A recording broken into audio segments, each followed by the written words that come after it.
Emilia filloi punë si vullnetare në Stre rreth 1 muaj më parë. Ne e quajmë buzëqeshje, sepse ajo është gjithmonë duke u buzëqeshur të gjitha grave që i drejtohen Strejas për ndihmë.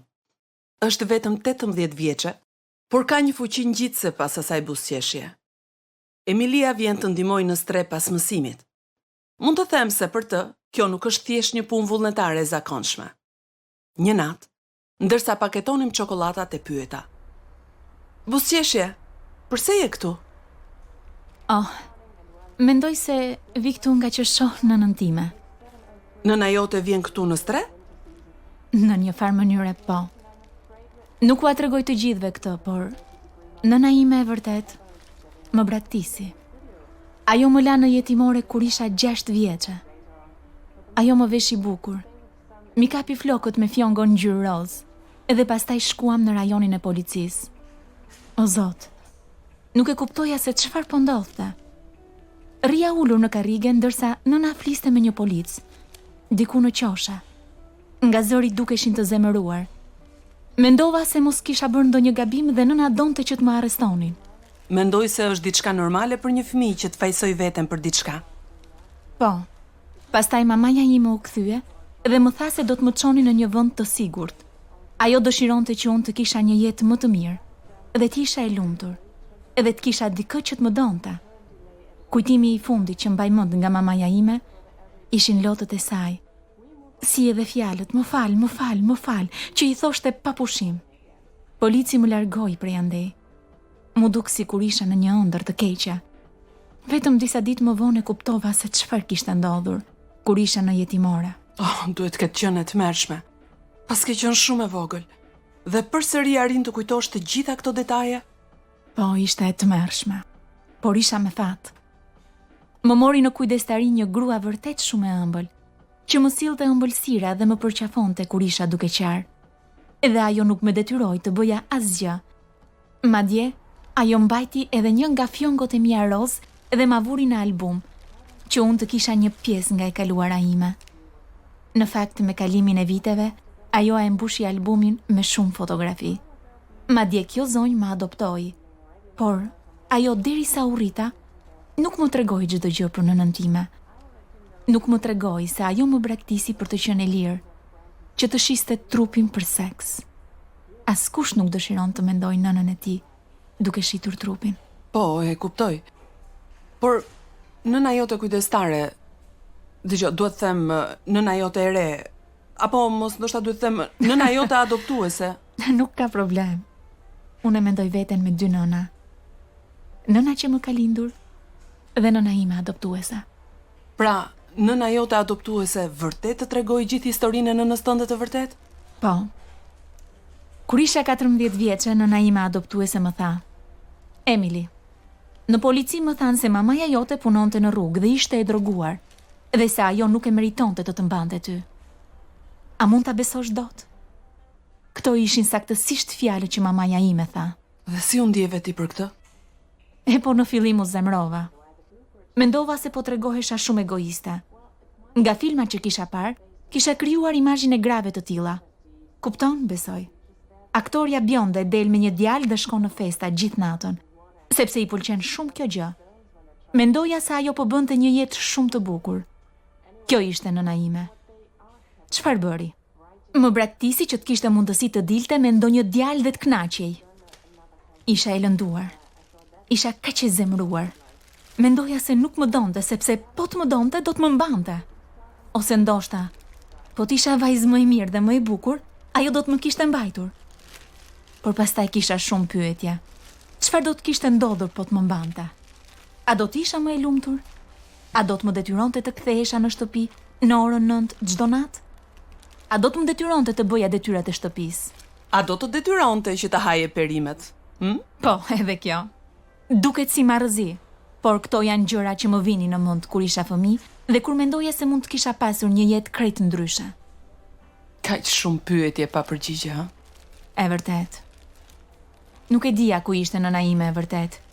Kishin kaluar 6 vite, por edhe po ta kisha gjetur, mund të më urrente që e gjeta. Mund të imagjinoja çastin kur do t'isha para derës së saj, dhe derën që më përplasej në fytyrë. Po a i tregove nënës tënde adoptuese se si ndihesha? Jo, i thash se isha mirë, por nuk isha në fakt. Isha vetëm 14 vjeçe dhe isha vajzë një gruaje që punonte si punëtore seksi. Kisha frikë se mos dikush e merrte vesh të vërtetën time. Duhet të mbroja reputacionin tim, kupton? Isha vajzë e mirë dhe nuk doja që të tjerët të mendonin ndryshe. Oh, sikur fëmijët e tjerë ta dinin se unë isha një vajzë një të përdale, wow, çfarë do të mendonin ata për mua? Ndoshta mund të mendonin, oh, e po ti nga jashtë je si ëngjëll, por në gjak je një vajzë e keqe. Dhe kjo nuk është e vërtetë. Kështu që nuk i thash askujt, madje as shoqes time të ngushtë. Po duhet këtë që një sekret shumë i rëndë për t'u mbajtur. Po, ishte i rëndë.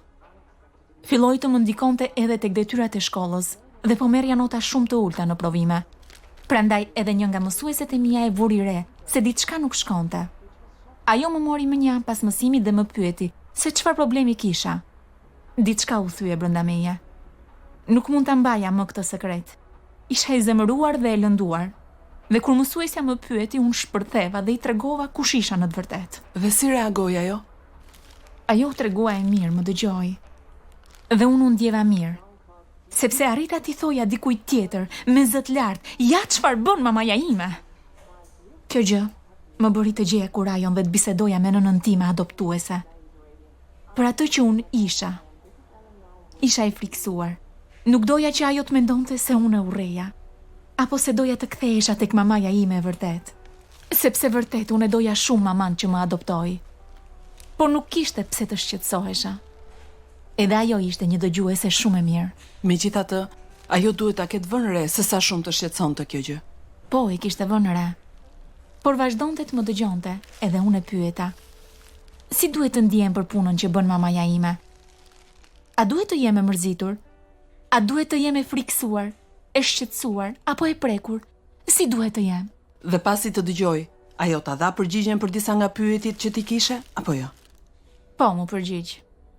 Ajo më ndihmoi të kuptoja se pyetjet e shumta nuk kishin asgjë të keqe. Ajo më tregoi se sa i pikëlluar isha kur mendoja marrëdhënien që mund të kisha pasur me nënën time, por që nuk e kisha. Isha i pikëlluar që e kisha humbur nënën dhe nuk e kisha në jetën time. Edhe më tregoi gjithashtu se si mund të kishte qenë jeta e mamas sime. Ajo më vizatoi në mendje një portret të nënës sime të vërtet, ndryshe nga ai që kisha vizatuar unë. Nuk ngjante shumë me filmat, apo jo? Jo, nuk ngjante fare. Ajo më tha se mamaja ime mund të kishte ardhur nga ndonjë vend tjetër. Ndoshta dikush mund ta kishte mashtruar, dhe i kishte thënë se do t'i gjente një punë të mirë në ndonjë fabrik. Por e kishte futur në kurth, në këtë vend, duke e detyruar të bënte një punë tjetër.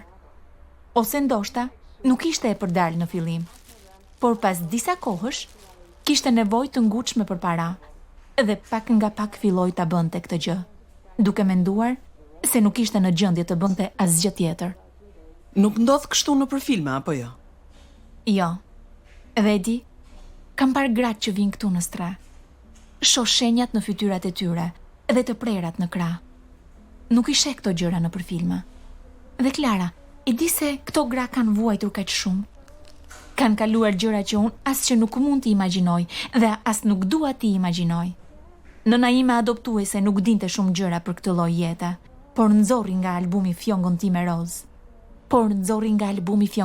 roz. E vuri në dorën time. Pastaj vuri të dyja duart e saj mbi të mia dhe më tha: "Nëna jote duhet të ketë dashur shumë, Emily. Ajo mund të ketë qenë e trembur dhe zemërthyer, por t'i kapi flokët me këto fjongo dhe të largoi nga vetja për të siguruar një jetë shumë herë më të mirë." Po, edhe unë mendoj se mamaja jote të ka dashur shumë, Emily. Po, më donte shumë dhe më mbrojti me aq sa mundi. Policia tha se unë nuk kisha shenja abuzimi.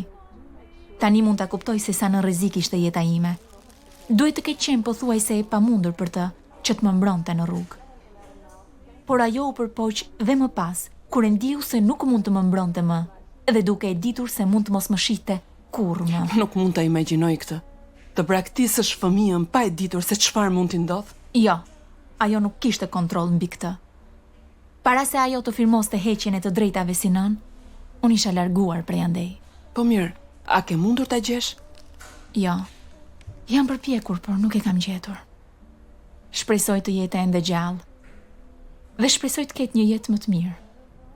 Më zë frika kur jam këtu në stre, dhe dëgjoj nëna që braktisin fëmijët e tyre e zhyten më keq në tregtinë e seksit e në drogë. Duket sikur e kanë humbur shpresën.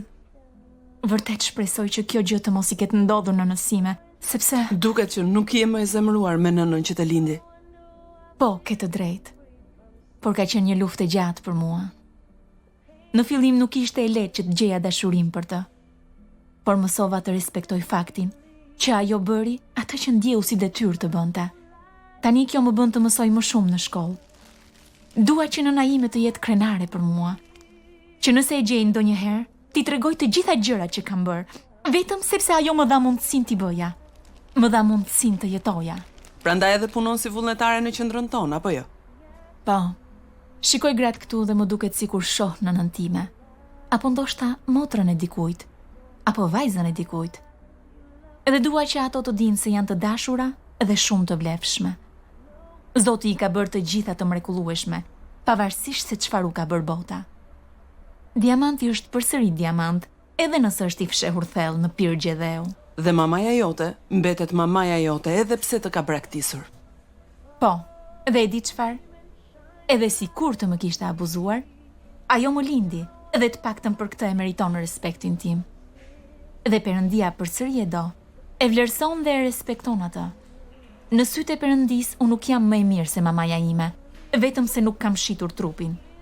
Po të isha në vendin e saj, nuk e di, ndoshta do të kisha bërë të njëjtën gjë. Ndoshta. Thjesht mendoj se saj pazonja duhet të jetë ndjerë.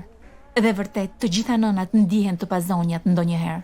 Apo jo? Çfarë do të thuash me këtë? E po, nënat nuk mund të kontrollojnë ato që thot bota për fëmijët e tyre.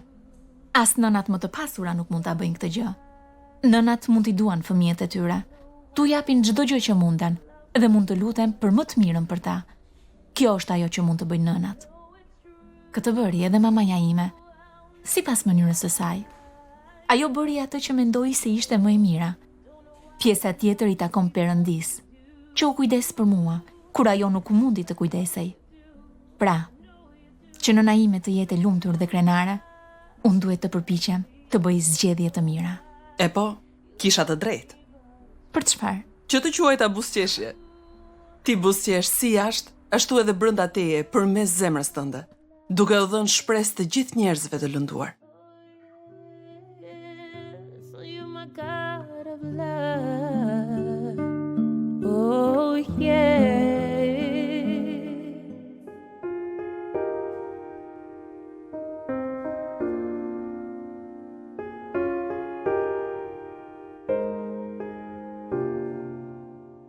Është e zakonshme që gratë që punojnë si ju të kenë fëmijë. Shpesh, ato i lënë fëmijët me antarët e familjes në një vend tjetër. Njoh dikë që ndodhet në një situatë të tillë. Ajo quhet Monika dhe ka një fëmijë, por ndihet si dështake. Monika e la vajzën 4 vjeçare me nënën e të dashurit të saj në vendin e lindjes dhe udhtoi me të dashurin për të gjetur punë jashtë shtetit. Kjo do të jetë historia e radhës dhe është shumë e vështirë. Por edhe në një situatë të tillë ka shpresë.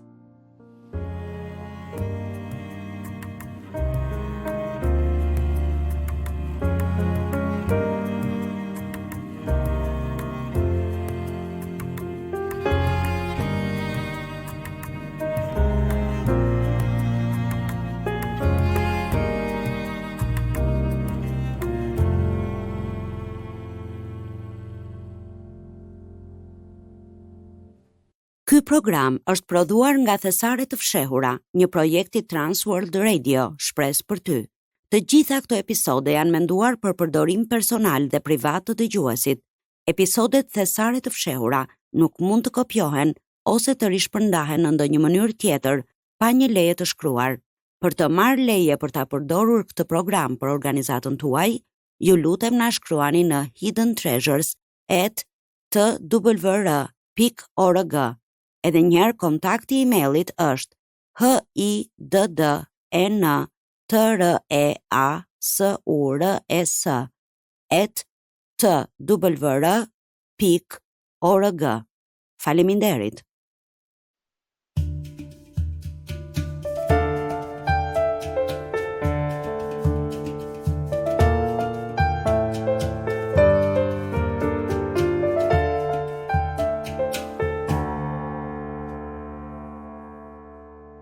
Por Zoti është besnik, dhe ai do t'ju forcoj dhe do t'ju ruaj nga i ligu. Përveç kësaj, Zoti vet ecën para teje. Ai do t'jetë me ty. Nuk do të lërë dhe s'ka për të braktisur. Mos u tremb dhe mos u tmerro. Vendose fatin tënd tek Zoti. Ki besim tek ai dhe ai ka për të vepruar. Bibla gjithashtu thot: Ejani, pra dhe të diskutojmë bashk, thot Zoti. Edhe sikur mëkatet tuaja të ishin të kuqe flak, do të bëhen të bardha si bora. Edhe sikur të ishin të kuqe të purpur, do të bëhen si leshi. Ai na nxori nga pushteti i errësirës dhe na çoi në mbretërinë e birit të tij të dashur, në të cilën ne kemi shpengimin me anë të gjakut të tij dhe faljen e mëkateve. Perëndia na ka shpëtuar nga mëkati ynë dhe nga fuqia e Satanit. Asnjë kërcënim që na vjen përballë nuk mund të na largojë nga dora e Perëndisë dhe nuk mund të na ndajë nga dashuria e tij. Dhe ja se çfarë thot Bibla. Sepse unë jam i bindur se as vdekja, as jeta, as engjëjt, as pushtetet, as fuqia dhe as gjërat e tashme, as gjërat e ardhshme, as lartësitë, as thellësitë, as ndonjë tjetër krijesë nuk do të mund të na ndajë nga dashuria e Perëndisë që është në Jezu Krishtin, Zotin ton.